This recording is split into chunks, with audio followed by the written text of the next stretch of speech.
Welcome to the end of the year and the beginning of the next. I've talked with quite a few people about the value of a New Year's resolution. And I'm finding fewer and fewer people really getting into it, but it's my thing. And I'll tell you why. I like setting intentions. I may not always meet them. They lead me on an interesting journey. I may find myself getting to a very different destination, but intentions, resolutions, they propel me forward. And they give me goals. I'm one of those people who actually really likes goals. If you plan on setting a resolution, an intention for 2026, or whatever year you're watching this, the next year,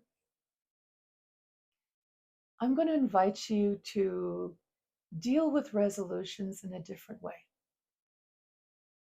I get that it's really fun in the moment to go aspirationally. I want to lose weight. I want to be healthier. I want to be kinder. I want to be richer. I want to find true love. These are all great aspirations. And I'm going to invite you right now to notice as you think about your aspiration, what happens in your body. Gets all excited, gets all tingly, right? Aspiration is fun. Aspiration is compelling. Aspiration is undoable because it's not real. If what you want is aspiration, cool. Go no further. But if you want a resolution that actually leads to accomplishing something, you're going to need to approach it in a different way. You're going to need to make it real, not aspirational. What do I mean by this? Well, let's take exercise. I'm going to exercise more in the new year.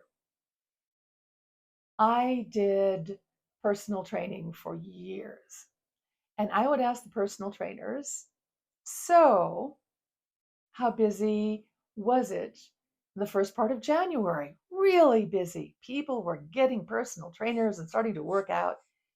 By the end of January, how is it going? Back to normal.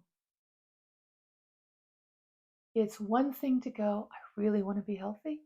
It's another thing to put on those old kicks and that ratty sweatsuit and actually drive on down to the gym or the rec center and start getting sweaty and heaving and being out of breath and just feeling how lumbering your body is right now because it's out of shape. And when that happens, when you feel just how out of shape you are and how unfun this actually is, that's when people usually stop. Close your eyes. Imagine, not just intellectually, but as if you were actually living in this body. This body is strong. If you wanted to stand up, it would be easy. If you wanted to run, you could run without gasping for breath. If you wanted to have plenty of energy for the day, you wouldn't know what to do with all the energy you had in your body. Here's the trick. Don't make it intellectual. Keep your eyes closed. Imagine what it would actually feel like in your body right now.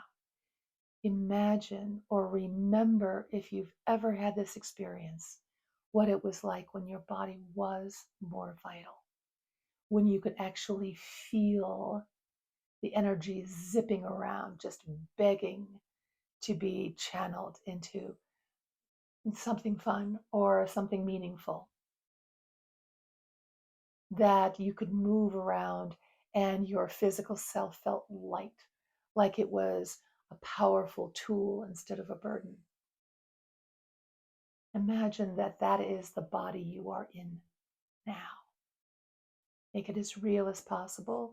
If you don't have access to that in your own memory, go somewhere, take your empathy, which is your greatest gift, and actually look at people who are moving in an easy fashion and a fashion that shows that they're comfortable with their bodies, and use your empathy to step inside their reality and imagine what it would be like if that's what you felt.